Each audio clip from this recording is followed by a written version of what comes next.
ஓம் சாய்ராம். இன்றைக்கி வைகாசி மாதத்தில் வரக்கூடிய ரொம்ப விசேஷமான சங்கடகர சதுர்த்தி. இதை ஏகதந்த சங்கடகர சதுர்த்தி அப்படின்னும் சொல்லுவாங்க.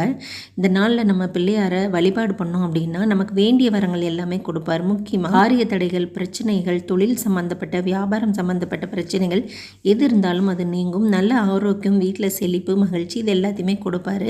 கல்வி தடை, திருமண தடை, குழந்தையின்மை இது எல்லாத்தையுமே அவர் போக்குவார். அதனால் இன்றைக்கி முடிஞ்சால் நீங்கள் பிள்ளையார் எளிமையாக இது போல் நீங்கள் வழிபாடு பண்ணலாம். உங்கள் வீட்டில் ஃபோட்டோ அல்லது விக்கிரகம் இருந்தால் பிள்ளையாரோடதை எடுத்து நீங்கள் வச்சுக்கோங்க. அவருக்கு முன்னால் ஒரு விளக்கேற்றி கொஞ்சம் அக்ஷதை பூ எடுத்து அவரை பிரார்த்தனை பண்ணி அதை அவர் முன்னால் சேர்த்துட்டு அவருக்கு உங்களால் முடிஞ்ச நிவேதனம் ரெடி பண்ணுங்கள். முடிஞ்சால் 21 வகையான இலைகள் அல்லது பழங்கள் நிவேதனங்கள் கூட நம்ம பண்ணலாம். இதெல்லாம் அவங்கவுங்க வசதி பொறுத்து தான்.